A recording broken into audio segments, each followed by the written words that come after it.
What's up everyone? In this video, we are going to be building an AI application without writing a line of code. All right, I'm going to go through this step by step and we are going to be using the DeepSeek V3 API. If you're wondering what that is, I'll get into it in just a moment. But first, I'm going to be showing you the app we are going to be building. So we are going to be building a YouTube transcript summarizer. So let me do a quick demo. Sometimes you stumble across a YouTube video that's maybe an hour long and you just don't have the time, but you still want to learn the key insights from that video. All you need to do is come to more in the description, scroll all the way down to where it says transcript. There it is, show transcript. And then you want to highlight the entire transcript. So I'm just going to highlight all of that. Then I'm going to right click and copy. I'll come back to our transcript summarizer app and I'll paste that in. Great. So there is the transcript. Next, all you need to do is click this button which says Get Key Insights, and then the DeepSeek API will be running in the background and it will then generate the key insights from this YouTube video. And there it is. So the key insights from this video with Daniel Dines, the CEO of UiPath, is that product simplicity and user experience drives AI adoption, specialized models and orchestration are key, and RPA and agentic are complementary, not competing.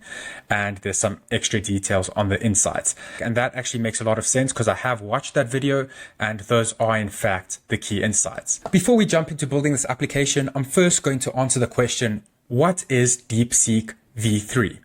All right, so what it is a large language model and it is actually an open source language model, which means the company which created this, which is DeepSeek Incorporated, they publicized all the code and all the model weights for anyone to download and use for free on their machine. It does require a lot of processing power, so you're probably not able to actually run this on your machine, but they do provide a cheap API.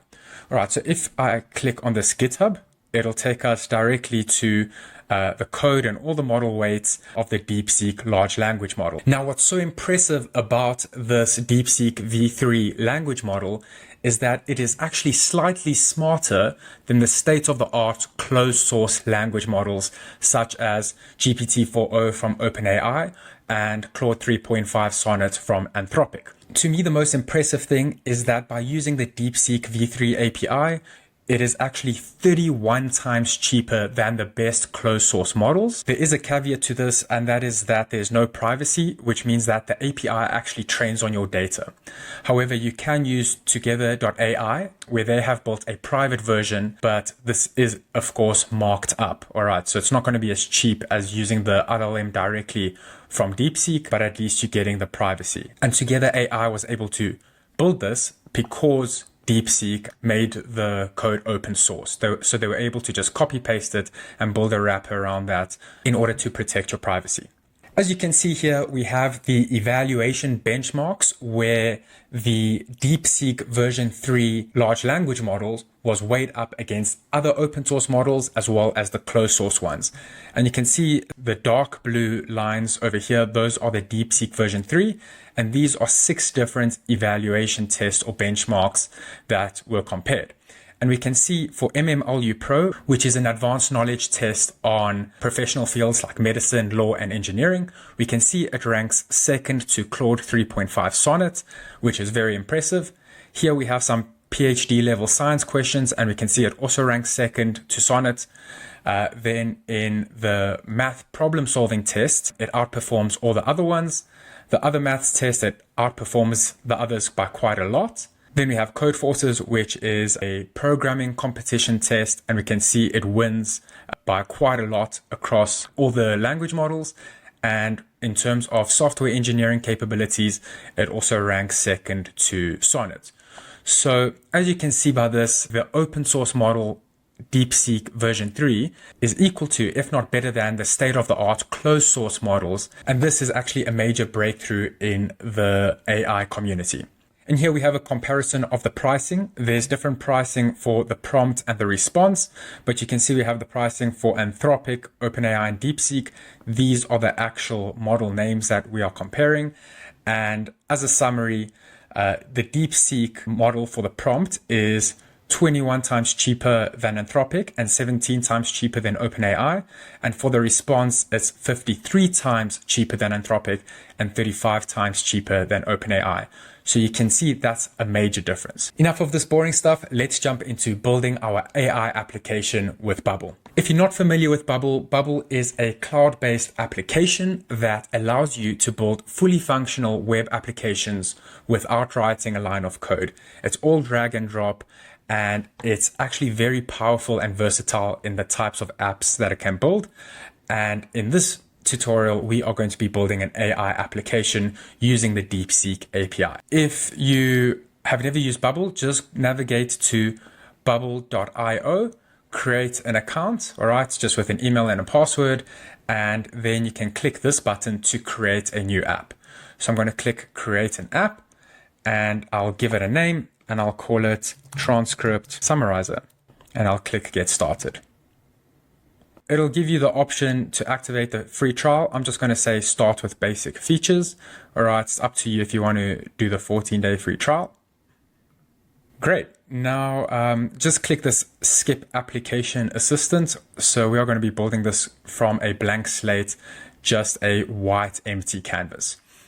Okay, let's give it a name. Let's add a text element. So you can either drag and drop from the visual element on the left, or you can just select it and then draw a rectangle on the screen. All right, I'm then going to write Transcript Summarizer, and I'll make this a little bit bigger in terms of a font size. Let's change it to say size 24, and I'll just make this box fit that size, and I'll just center this for now. Right, I'm not going to worry too much about the aesthetics for now. For now, I'm just going to be focusing on building the bare bones of the application. And towards the end, I will quickly improve the UI and user experience of the application. Okay, next thing you want to do is you want to drag in a multi-line input field where we're going to be pasting in our YouTube transcript. So you want to scroll down to input forms and then look for multi-line input. So I'll drag and drop that. And I'll make that nice and big. Okay. So you can see the pre-header text says type here. Let's just write something like paste YouTube video transcript. And then next we need a button. So below this, we're going to add in a button. So if you scroll up, you could also search the assets by typing something like button, and it should come up. So let me drag and drop. I'll change the name of this button to Get Top Insights. All right. And I'll position that in the middle there. You want to change the background style to a flat color and then make that a light gray. Great. So if we click this preview button top right, it should show us our first version of our application. Great. There it is. So what we're going to do in the next step is set up the DeepSeek API. Okay, so that's because when we click this Get Top Insights, it needs to summarize the transcript and give us the insights. So coming back to the editor, you then want to go to the plugins button on the left-hand side on the left panel. And then you want to click on Add Plugins. And you want to search for API Connector. You can see it's already shown over there. And you can click Install. Great. I'm then going to close this. And here is our API connector. So I'm going to click on this Add Another API button. And we can give our API a name. So I'm going to call it the DeepSeek version 3 API. Let's go to the DeepSeek documentation to have a look at what we need to do. So if you navigate to deepseek.com, you then want to click on Access API, and that'll take you to platform.deepseek.com. Then you want to click on Docs. If it didn't follow that same path for you, it might ask you to actually first sign in. So you're going to have to create an account with an email address and password, or you can just sign in with a Google account, and then it'll take you to your dashboard where you can then click on Docs, and it'll bring you here. All right, so you want to click on this, your first API call. All right, and this is what we are going to be copying into the API connector. So make sure you select it on curl. And then what you want to do is you want to copy this endpoint over here. So You want to copy it from the H all the way to the S of completions. Back in the API connector, we can come here to where it says name of the API call, and we can just call it completions. If it's not letting you edit, you might need to first expand it. Then we can try edit it. And then we can paste in our endpoint over there. Right, you want to make sure that this is set to post. If you're not familiar with API calls, it's just a way to send data between applications. In this case, we are sending data from our Bubble application to DeepSeek servers, and then it's going to return a response from DeepSeek servers back to our application, and then we can display the response. If it's your first time dealing with APIs at all, don't be intimidated. If you do want to learn more about it, you can check out the description of this video where I have a free short course where you can learn to build apps with Bubble. Next, what we want to do is we want to add the content type and the authorization. So come here to authentication and then click private key and header. The name is already populated for us. Next, we want to put in our private key. You want to copy this, bearer, okay, and paste that in over there. Then over here where it says DeepSeek API key, you want to replace that with your DeepSeek API key. So let me show you where to get that. Over here in the documentation by API key, you can click on this button here, and it'll bring you to the platform by the API keys, and you can create a new API key. So I'll click to create a new one, and we'll call it, my previous one was called first API key. I'll just call this one YouTube demo key. All right, create API key. And then you want to copy that. Just note that this should be kept a secret. You don't want to share that with anyone, because then they'll be able to run API credits on your billing account. I'll just click done. Back here, we're then going to paste in the API key.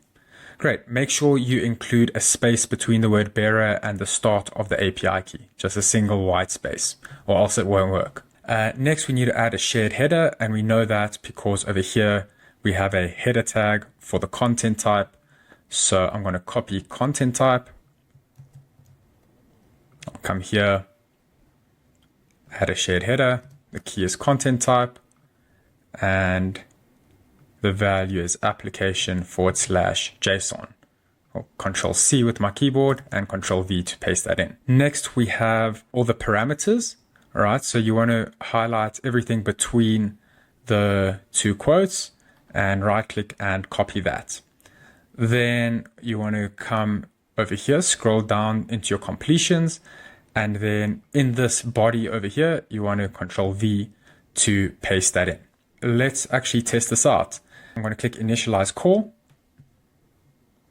and you can see it returned values.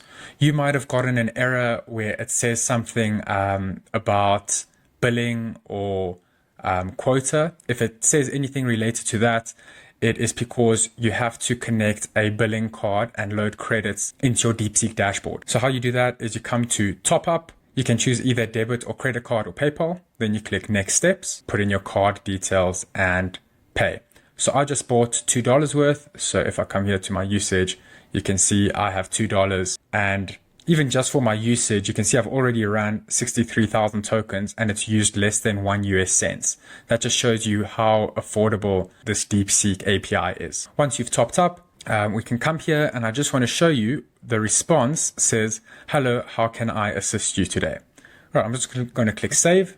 What we are going to do now is edit these parameters. For the system message, we want to define a role for this AI. So let's highlight this. You want to keep your double quotes. That's very important. I'm going to delete everything else in between there. And I am going to write role, : you are an expert at summarizing and identifying the top key insights from a YouTube video transcript, just like that. Next, we want to edit our user prompt. All right, so currently it just says hello. I'm going to highlight that and I'm going to delete that, and remember to keep your double quotes. Let's include the entire prompt in the system message, and then in the content, we will just include the actual transcript. So I'll just write a variable called transcript, All right, and then I'll put a colon. And then what I'm going to do is here we need to put a dynamic value. So you can see it allows you to add dynamic values with these carets. So I'll add in the carets, and inside I'll just write something that makes sense, like user inputted transcript. Okay, and now that we added that, if you click away, you'll see it now adds a key called user inputted transcript, and then we can add a value. You want to uncheck private because you want the user to be able to edit this. We can allow blank. That means that the API will still run even if this value is blank. Let's continue with editing the prompt. So after the role, what I'm going to do is I want to add a line break to a new line. So you can't just do this in the API connector editor because it doesn't interpret that as a new line. So what you have to do is you have to use \n, \n. And that will basically create 2 line breaks and it will mean there's a new line. Then after that, we can write a prompt, and the prompt can be provide the top 3 key insights for the provided transcript. And note, I'm using the word transcript here, referencing the variable in the user message, which is transcript, so that the AI is able to understand what I'm talking about. Okay, let's now run this and see what happens. The key, what's going on here? User inputted transcript. That must have been a bug or something. For the value, let's come here and copy this again, paste this in the value, and click reinitialize call. All right, here are the top 3 key insights. Okay, I'm going to scroll all the way to the bottom, click show raw data, and let's see. So here it is. Here are the top 3 key insights, blah, blah, blah. And cool. So you can see it's got like these asterisks and like \n for new lines, and that's not really going to be formatted well. So I'm going to show you how we're going to handle that. I'm just going to click save. I'm going to come back to our designer, and I'm going to show you how we can connect our API that we just created to our front end. So what you want to do is you want to click the button get top insights, then click add workflow. All right, so when the button get top insights is clicked, you then want to add an action. So click here to add an action. Then if you come to plugins, the API should be here, but it's not showing, and I'll show you why. You want to go to your plugin or to your API connector, and you want to change this drop down from data to action so that it can be used in a workflow action. So if we come back here, now that we change it to action and we go to plugins, we can see our DeepSeek V3 API completions API is now here. So I'm going to click that, and you can see it's pre-populated with the value we initialized. I'm just going to delete that. And what we want to replace this with is the content that the user types into this multi-line input over here. So the way you do that is you click in here, you click insert dynamic data, and you want to select multi-line input paste YouTube videos value. All right. Now the way we've set it up, what's going to happen is after you click this, it will then trigger the API call. But we haven't yet built anything that's actually going to display the response from the API. So that's what we're going to do now. So what I'm going to do is I'm going to add in a group. I'm going to scroll down. I'm going to add this group over here. Okay. And we can set a type of content to this group, text. All right. So it's just going to be a group which contains text. And then I'm going to drag in an actual text element into this group. Next, over here, I'm going to click this. I'm going to say parent groups texts. Okay, so now what we're going to do is when we click this button, it's going to trigger the API call. Then we want to send the response from that API to this group. And then this element will then display the text of this group. Right, it's quite counterintuitive and not as easy to understand the first time using Bubble. But like I said, if you do want to learn Bubble in more detail, you can check out my course in the description below. It is free in the first chapter. All right, so after we click Get Top Insights, I'm going to click Edit Workflow. We can then add another action after the API is called. So I'll click here. Then we want to go to Element Actions, and then we want to click on Display Data. Okay, and the element is the group text. All right, we should rename it just so that it makes more sense. Something like maybe group response. Let's call it group API response. All right, this name is just for understanding. It doesn't really make a difference to the application or the functionality of the application. Then the data to display, all right, is the result of step 1, which is the result of the API call. Then we want to access the choices, first items, message content. All right. And that should then display the response from the API call. Let's preview this and see how it works. But I'll just paste the same thing. Let's just see if it works. Get top insights. And there you go. There's our response. So here are the top 3 key insights from the transcript, and there you have it. You can see the 2 asterisks. It's trying to bold the header. So it basically thinks this response is markdown. But what I'm going to do is I'm going to adjust the prompt and tell it to return an HTML format. And then by displaying HTML here, it will bold that for us. We want to come back to our API call, and we want to add in a new line, \n\n. Then I'm going to write response format, : the response format must be HTML. It must not be markdown. All right, and you can see it does have our HTML format here. What we're going to do is I'm going to delete this, and I'm going to replace that text element with an HTML element. And then insert dynamic data, I'll just click parent groups text. All right, I'll go to layout. Also, instead of making this element fixed width, uncheck that. Minimum width, we can leave it as that. Fit width to content, maybe we can check that as well. Okay, let's preview this and let's test this out again. Get top insights. But there you have it. That worked. So you can see now the headers is now bold. What I'm going to do next is change the button to red. So get top insight button. You want to go to appearance. Then here the color is set to the primary color. So we want it to be the red color of YouTube. All right. And we can get the exact red color from the YouTube logo. So I've got this Chrome extension, which is a color picker. So I'll just click that red, and then I can copy that hex code. There you go. And that is the color of the YouTube logo. Great. I'll also maybe bold this text, make it a bit wider. Maybe I'll curve the edges so you can come to roundness, change this to 20. And then I'll right click and center horizontally so that it's centered on the page.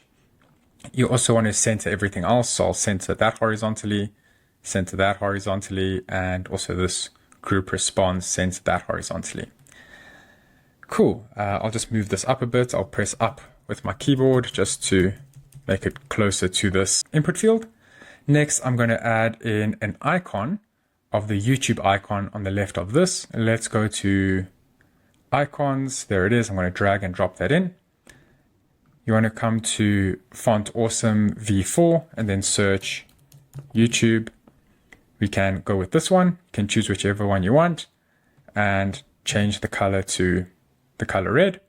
Also this text, I'm going to come and change that color to the color red. Okay, it's not letting me change the color. Probably because I have a style. I'm going to detach the style, and then now it should allow me to edit the color. Okay. I'm going to make this a little bit bigger. I'm going to change this font to something else. I don't like that one. Let's go with Ubuntu. Maybe make it bold.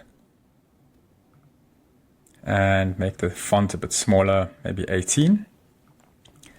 Make this smaller like that. And what we can then do is put both of these in a group together. So I'm holding Shift on my keyboard, selecting both, right click, group elements in a fixed container. Then I can right click on that fixed container and center them horizontally. Great. I'm also going to center this vertically inside of that. This one's probably already vertically centered. Maybe I'll just make this a little bit bigger and center it vertically. I guess we'll just add a shadow behind this just to make it look a little bit easy on the eye. Can go to shadow style, click on outset, remove the offsets so that the shadow can be on all four sides, and set the blur radius to 16. And now you can see it's got a nice shadow behind all four sides. Let's click preview. So you can see what it looked like before, and that is the new and improved UI. Let me just zoom into the browser a bit. There you go. Let's test this out now in its final form. Let's come to how to focus on the right problems. Or Harvard Business School, but like somehow Video by Y Combinator, 16 minutes long. Let's say we don't have the time to watch this. We just want to learn how to focus on the right problems without watching it. Okay, let's copy this. Right click, copy, backspace, Control V, get top insights. There we have our 3 insights. Focus is the key to success. Founders have superpowers, and simplicity and clarity drive success. And there is more details on each of the insights. Awesome. If you really want to soup this up and make it like an application that you launch, I would recommend is instead of pasting in the transcript, because you saw that was quite admin, what would be a better user experience is just coming here and then clicking the share button and then copying the URL, or just simply copying the video URL from up here and then pasting in the URL over here. So it would be something like that, and then clicking Get Top Insights. So in order to do that, you can use the YouTube Data API. So you could do something like come to the plugins over here, click Add Plugins, type in YouTube.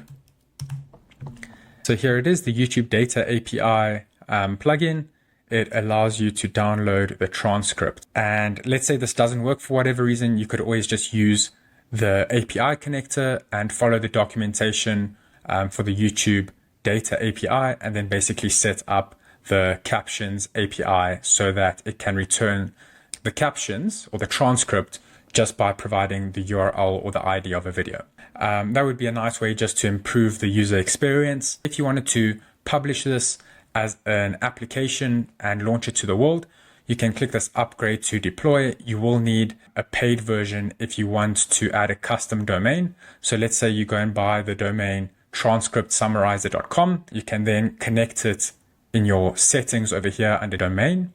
You come here and then you enter the domain you bought. You set it up with the DNS records wherever you bought the domain, for example, GoDaddy or Namecheap, and then you will have a live published application. So that's all for building an AI application without coding. If you enjoyed this video, please leave a thumbs up and subscribe to my channel if you'd like to watch more content like this. Thanks for watching, and I'll see you in the next.